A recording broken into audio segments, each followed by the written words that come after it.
Oh, I'm live. Okay, I'm so sorry. 7 minutes late. I had to re-download. Oh my gosh, am I actually live? Wait, I think I am. We're telling you, your followers, that you've started a live video. Hello, hi. Yes, okay. Oh my gosh, it's working. So essentially, this was just an elaborate plot on my part to shower, to have an event, create an event so that I would shower. And is the way that Alex, I see you, is the way that I've turned it okay? I'm just going to assume unless you yell at me. Yay! Okay, she says. All right, cool.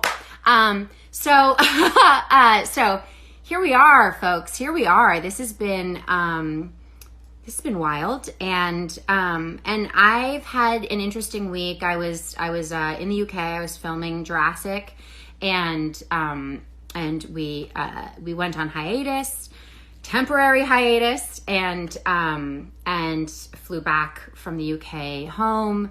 And I've been in self-isolation for 7 days now, and I have 7 more days.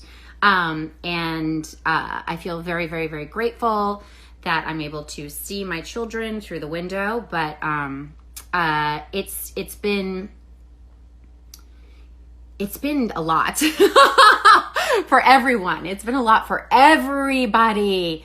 And it's interesting because at first I went through all these thoughts okay, so I should do a lot. I should get a lot done. And then it's what's the point? And then it's a lot of worrying about others and feeling kind of, literally helpless because I myself can't actually go and physically help. So in times like that, I really rely on creativity, imagination, the stuff that soothed me as a child, honestly. When I was a kid, and if I was upset, I was grounded in my room or whatever, because we're basically all grounded right now. And I remember I would just, I'd kind of get over the upset, and then I would let my imagination sort of take over, and then I would start creating things and playing, and it was sort of the ultimate escape.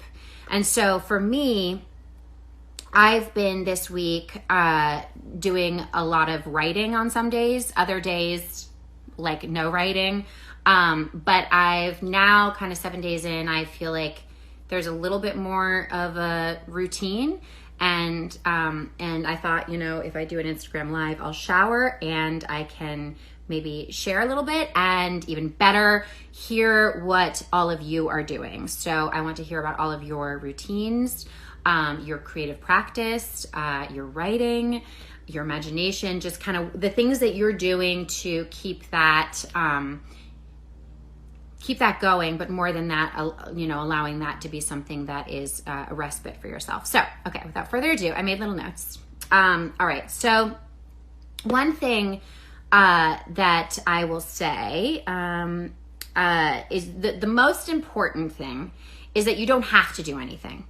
You really don't have to do anything. And to feel that sort of burden of responsibility, now is the time when I need to get my novel written, or I need to go back and reorganize everything, or get shredded, or whatever it is. I mean, those things can obviously be very constructive, all of them.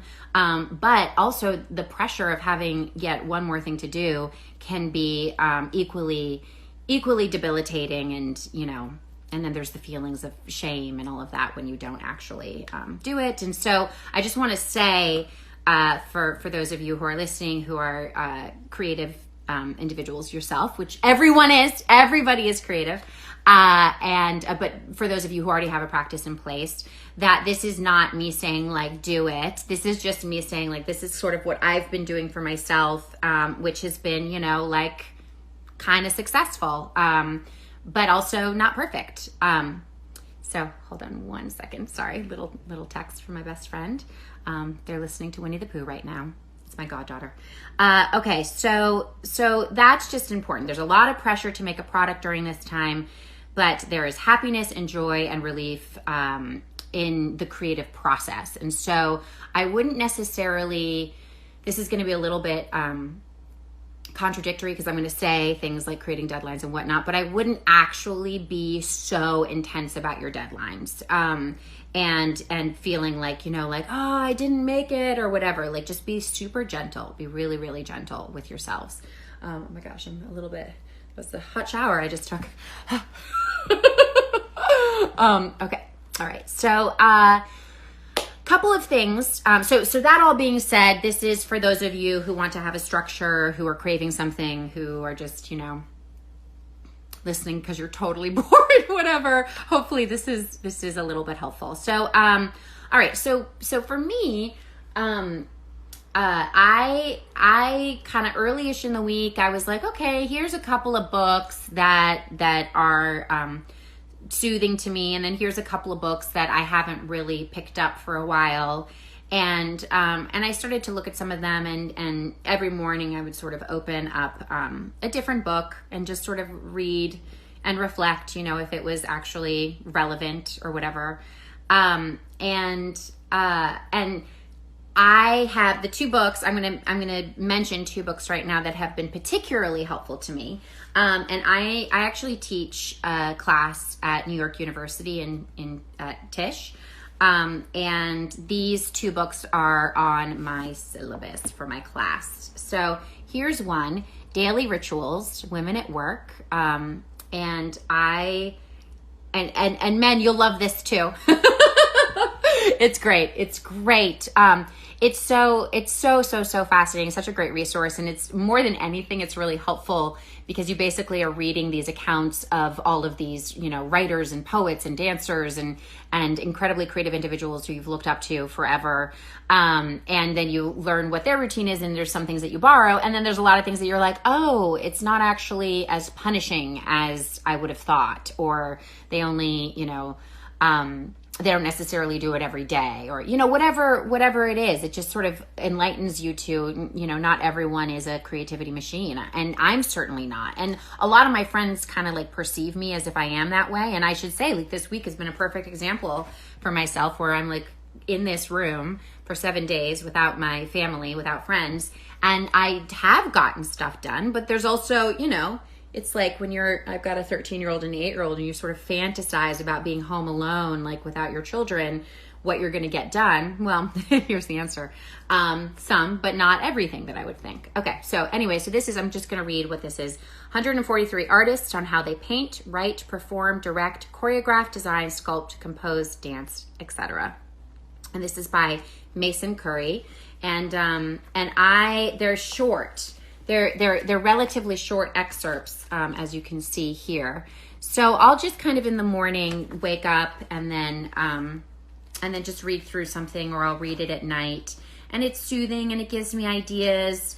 And sometimes it lights a fire, underneath me. Sometimes it's just sort of like, oh, that's fascinating.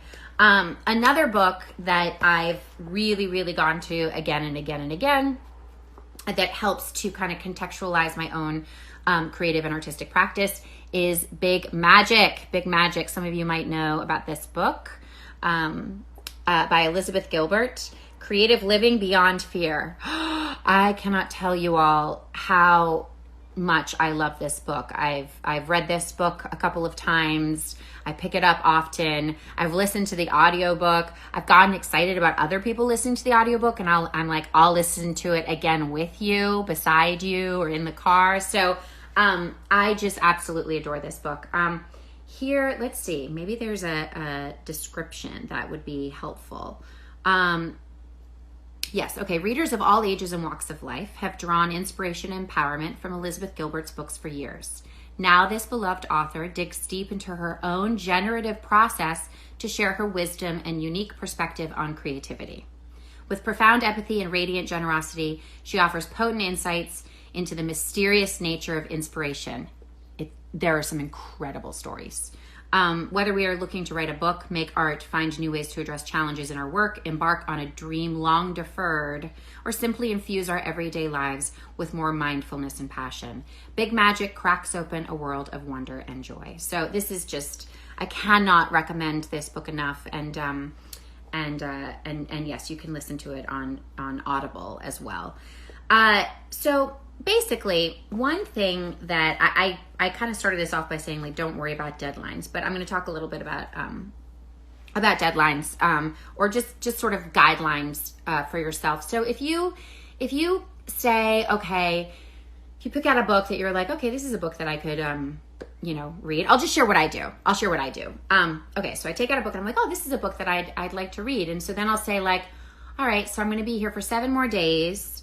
If I read 3 poems a day, I'll have read through, the first chapter or whatever it is. Or if I read a chapter a day, I'll get through half of the book, or, whatever little sort of like micro, again, it's not a deadline. It's like these little kind of signposts for like, okay, I'm getting through stuff. I'm moving forward. Because what I've found a little bit is, it's the circumstance that we're all in right now. It can be very overwhelming, and we don't really know what's going to happen necessarily. And we are worried about so many of our loved ones and so many individuals who are so incredibly vulnerable right now.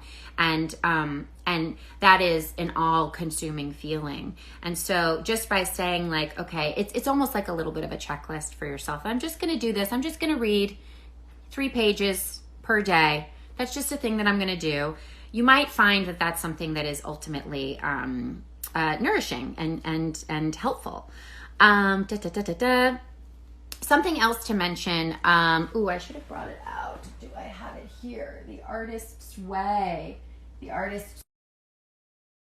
My baby brother, who's calling me. Reed Howard. He's awesome. Okay, so Artist's Way is a really terrific template for creating ongoing sort of like creativity in your life. And what I mean by creativity is just, it's like you're closing your eyes and you're basically creating something from nothing. You're creating something from nothing. There was nothing on the page, and you create something. You put something there, and or there's something on the page and you create something new. I keep referencing a page because for me, I write, but for a lot of you, it's it could be dancing, it could be music, it could be anything that's something from creating something from nothing. Okay, so setting aside writing time, or when anxiety peaks, force yourself to write. Okay, so writing, I found, because I've been, whenever I get like to a fever pitch, I've been opening my computer and I've just been like, and I'm not writing about the situation necessarily. I'm writing actually something it's a character, like a short story for this character named Margot, and it's been interesting because when I'm calm, when I'm feeling cool, that's sort of like one kind of writing. And then when I'm feeling acutely anxious, it's another kind of writing. But I'm finding it's actually, both are quite useful. And I normally in my life, like I try to get myself to a centered place before I'm working, and I'm realizing like maybe I don't have to do that. Like maybe I can just, it's like a free flowing thing, and whatever I'm feeling, you just, when I'm in that mode of writing or creating something, jotting stuff down, it's I don't have to necessarily have just finished meditating. Not that I really always do that anyway. Okay, another thing, collaborate with others. So if there's a project that you want to get done, or something that you've always kind of thought about, sorry, I'm shedding. This is obviously an opportunity to reach out and say, hey, like you want to get on Google Docs. So I'm going to talk a little bit about Google Docs. So Google Docs, I'm sure a ton of you know about Google Docs. Google Docs, you basically, it's like, I talk about it as if it's always been there. You have Google account, Gmail, someone much more technically savvy can explain this, but you basically create something that's essentially, it's like Google Docs. So it's like these documents, almost like a Word document or in your notes or whatever. And you can write in there, but other people, you can share it with other people and they can write in real time. So there's Chris Pratt, by the way, he identified this perfectly, where he said, Google Docs are my love language. Like if I send someone a Google Doc, Like I'm saying, I love you. It's really, whenever I get excited, I'm like, let's start a doc, let's start a new Google Doc. But you can invite people into it and you can write at the same time. And that has been really game changing for me. There are a couple of projects that I'm working on with writing partners. And that's been, Google Docs is really helpful. Writer's Duet has been really amazing. And I've been able to collaborate with one of my writing partners, David Larchman Murray, in Los Angeles, which I'm saying is over there. I don't know. And so that's been wonderful because you feel a sense of connection, you feel a sense of collaboration. There's a real time. It's not just you're talking and then you get off and you work independently. It's very, it's kind of amazing when you get 1, 2, 3, 4 people into a Google Doc at once. What gets created is awesome. Document. Yes. Okay. So here's something. So if like writing something new, creating something new, all of that is not really your jam, like that doesn't feel like totally like scrumptious and inspiring to you, like don't do that. But what I would say is at the very least document to, just kind of writing down your thoughts right now, taking videos, personal vlogs, just keeping track. This is a historic moment. This is something that you will talk to, talk about for years and years and years and years and years. And so definitely, for you and your story and your life's journey to document this moment and keep track of it, that can be its own kind of salvation. Really, it's tragic yet powerful example of this is Anne Frank.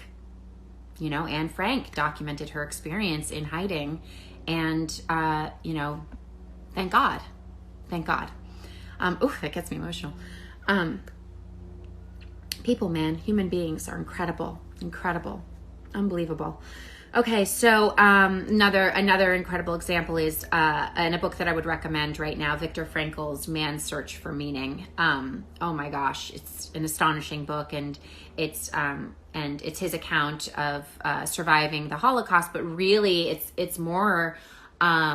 I took a class about positive psychology, and this is where we were, really diving into his work and his groundbreaking work, because he was in the absolute, just like the most hellish situation imaginable, and the strategies that he used and the ways in which he got through that, not just in terms of his survival, but his like mentally and emotionally, because this time is about physical survival and it is about physical well-being, but it is very much so also about mental well-being and emotional well-being. And I've certainly learned that myself this last week with lots of ups and downs. Something that I would say is this is sort of like a no-brainer, but like this is just like common sense, and yet sometimes I don't follow my own advice. Just like date everything that you're writing, put a date on it. Like just always put a date on it, because you're going to want to stay organized with whatever you're documenting or creating.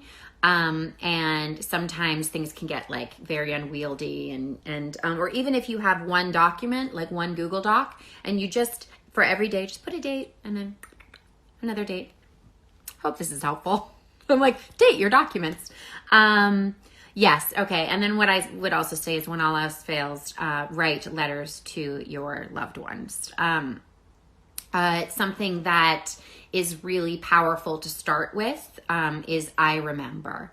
So if you think, if you're able to recount a happy time, a meaningful time, the best would be to write thank you letters. Thank you letters would really, really, really mean a lot to folks.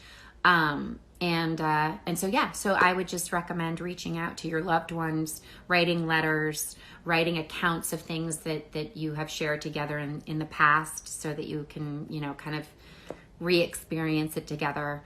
It's certainly powerful. Dun, dun, dun. Oh, yes. So what I would say is if you're an adult, or if you're like, whatever age you are, I would reach out to younger people in your life and share with them experiences that you've been through that are, I mean, there's nothing that you can really compare this situation to, I would say necessarily in our lifetime. But I could, for me, in terms of what I've experienced. But there are things that I have experienced that, are sort of like cousins to this. Like, I was trapped downtown after 9/11, going to school there. And that week there below 14th Street, after physically watching the towers fall and not knowing what was going to happen, that was for Seth and I, that was, for all of us who are in New York and around the world, that was a really, really, really a time of uncertainty.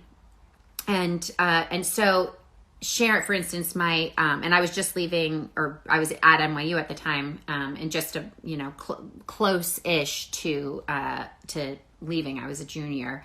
And so my NYU students, I just shared with them that, it's, I felt like at that time leaving school, I felt like there was going to be no future. I felt like movies were pointless, and, like I was going to go and enlist and have to, fight.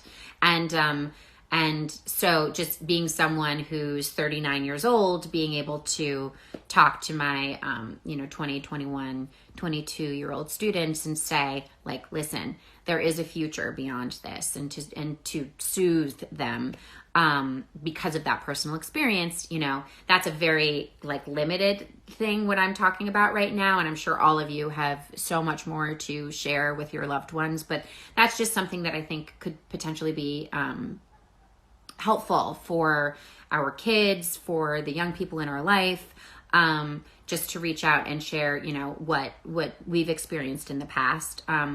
I reached out to, I talk to my parents every single day, all day long, basically. They're just my dad is I am still working, Bryce.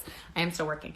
But he was sharing with me yesterday, just, his experience of going through the 60s and Kent State and Vietnam and Kennedy's assassination and Martin Luther King's assassination, and, just all of those events that were absolutely, it felt like, how can we move on from this, basically. And they did. And human beings are incredibly resilient, unbelievably resilient.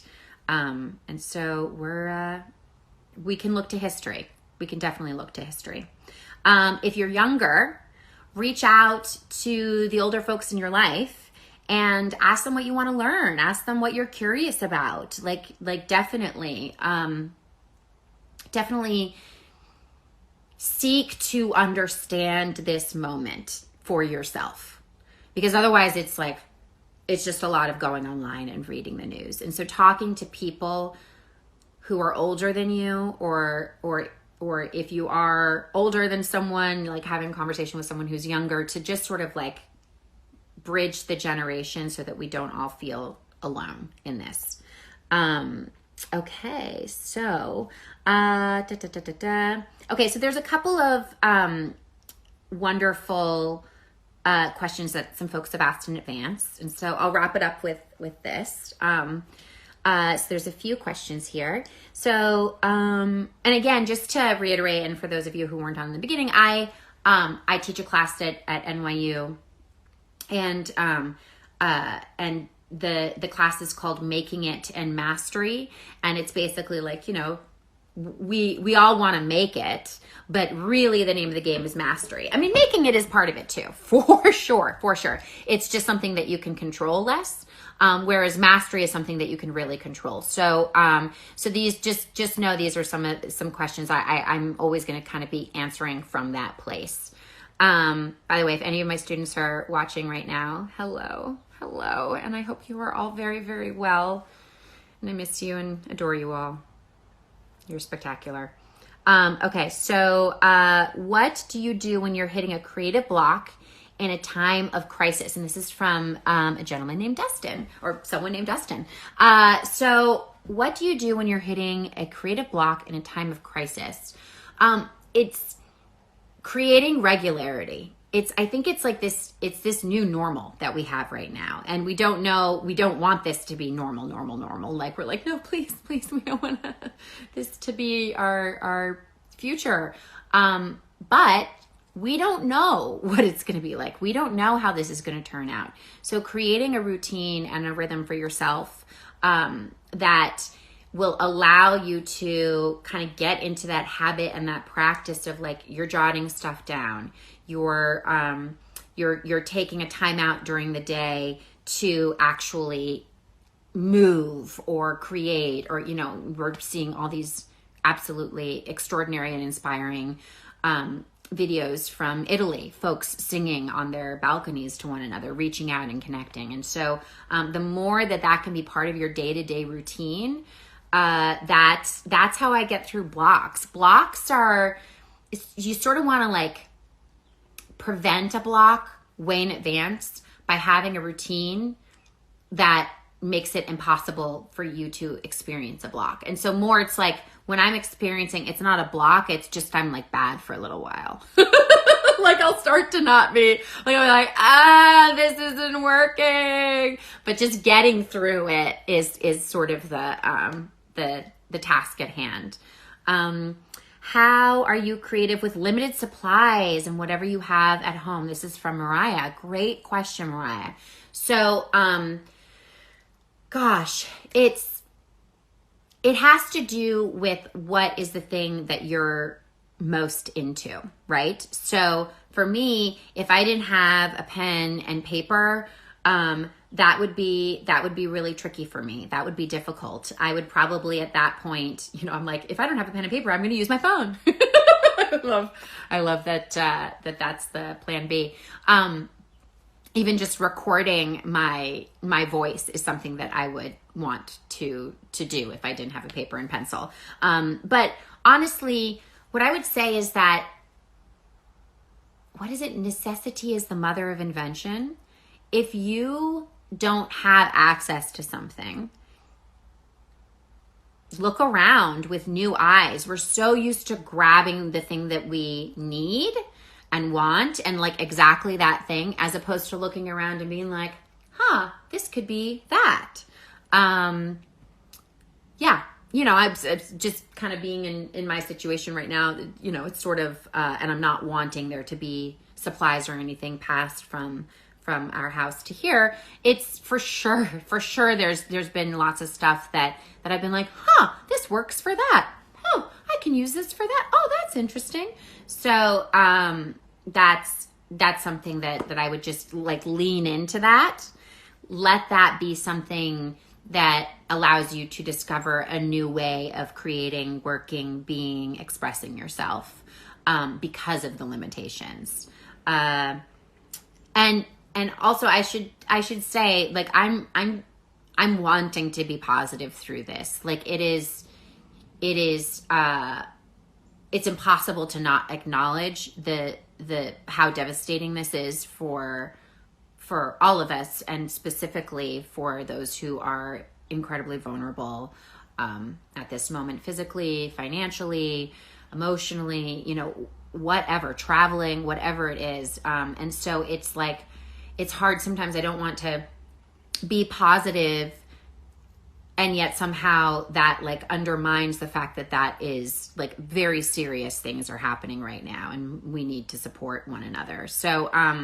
So again, it's like in terms of being like, you know, how do you create when you have so little? I'm sorry.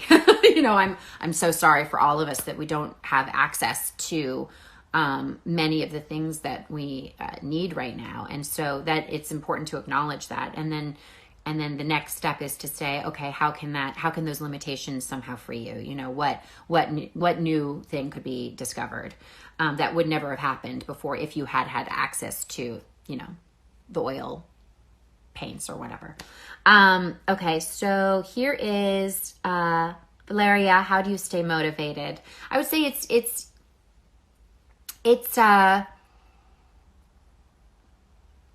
I mean, it's just kind of like I create little things that force me to be motivated.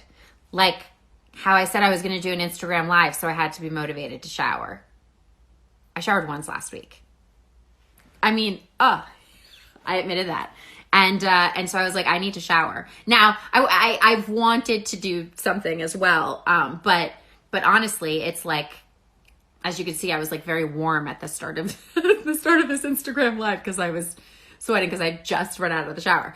So that's helpful. You know, if you create these like appointments, almost like if you have a friend and you're like, okay, I'm gonna at 3:00 on Tuesday, we're gonna get on the phone and we're gonna figure out this, and this, and we're gonna start a Google Doc together, and I'm gonna work on this, and you're gonna work on that, and we're gonna have that appointment. So you know what? I would say make appointments.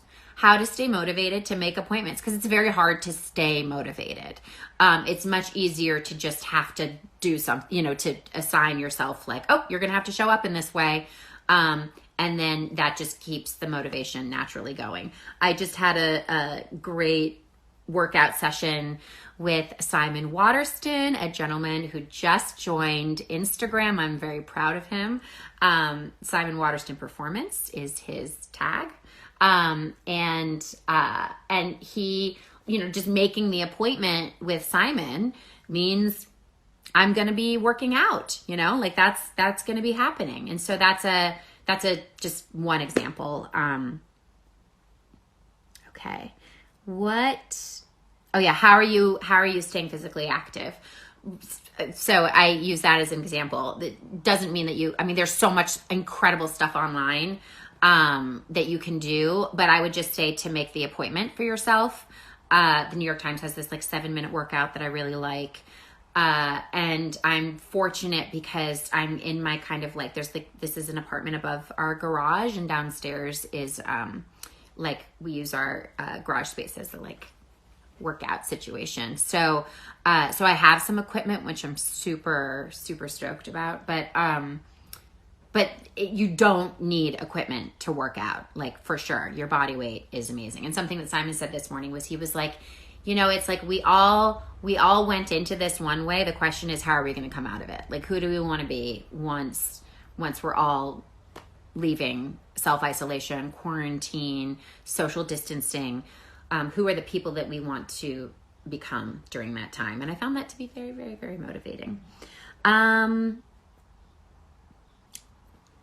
So I'll probably wrap this up pretty soon. Because I in particular, what I teach is, it's for multi-hyphenates, folks who are actors who also write and direct and produce and dance and are activists and are, you know, just doing lots of finding different ways to creatively express themselves, and to share and to make an impact in the world. And so one little question, last question here is, what is the best practice for someone who wants to be multidisciplinary? So if you have been doing something, but you want to try something now, or something else, what I would say as the best practice is to do it. You know, there's a wonderful writing program that I did called